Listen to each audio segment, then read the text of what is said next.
Orgueilleux, tu n'as jamais été dans sa présence. Orgueilleux, tu n'as jamais été dans sa présence. Avant d'être dans la présence de Dieu, Moïse pensait qu'il était capable. Je peux libérer Israël, je peux le libérer, il tue un Égyptien. Mais lorsque il a expérimenté le buisson ardent, il a dit, envoie quelqu'un d'autre. Je ne suis pas digne, envoie quelqu'un d'autre. Même Moïse, tu voulais déjà aller, la présence de Dieu te brise.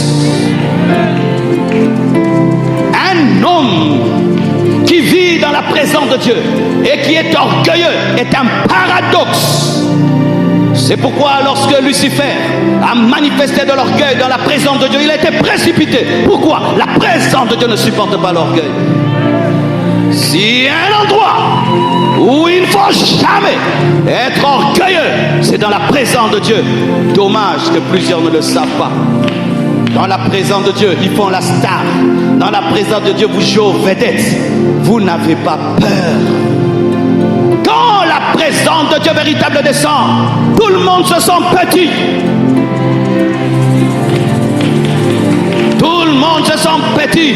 Là, il n'y a plus de roi, il n'y a plus de reine, il n'y a pas de riches, il n'y a pas de pauvres. Tout le monde est petit.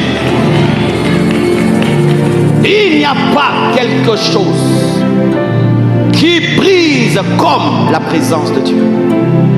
Un jour, Jésus m'est apparu. J'étais en plein ministère et pour moi ça allait. Il ne m'a pas parlé. Je n'ai vu que son corps sans la tête, mais je pouvais sentir qu'il était triste contre moi. Et il est parti. J'ai recommencé le ministère parce qu'il m'avait dit, c'est moi qui suis mort pour l'église. Tu n'es pas mort pour l'église. C'est moi qui suis mort pour l'église. Rien que ce rappel m'a brisé.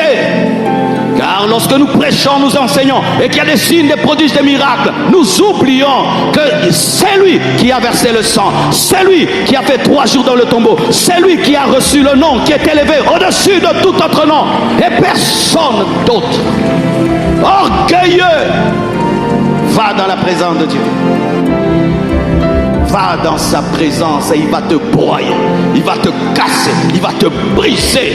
Et puis il va faire de toi un vase d'honneur. Il va faire de toi un vase d'honneur. Oh mon frère, tu as besoin d'être brisé par la présence de Dieu.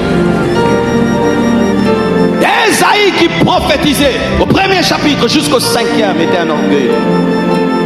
Mais Ésaïe du 6e chapitre se trouvait indigne. Dieu utilise ceux qui se trouvent indignes. Dieu utilise ceux qui disent je ne peux pas. Seigneur, choisis quelqu'un d'autre. Lui c'est mieux que moi. Mais aujourd'hui l'autopromotion. J'ai fait des années dans cette église. Pourquoi je ne prêche pas? J'ai fait des années dans cette église.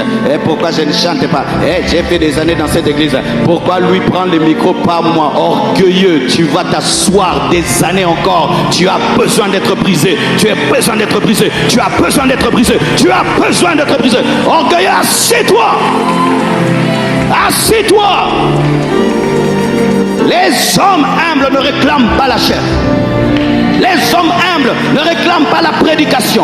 Les hommes humbles ne réclament pas le piano. Les hommes humbles ne réclament pas de passer devant. Mais c'est Dieu qui les présente. Comme on présente le carbone qui est devenu un diamant.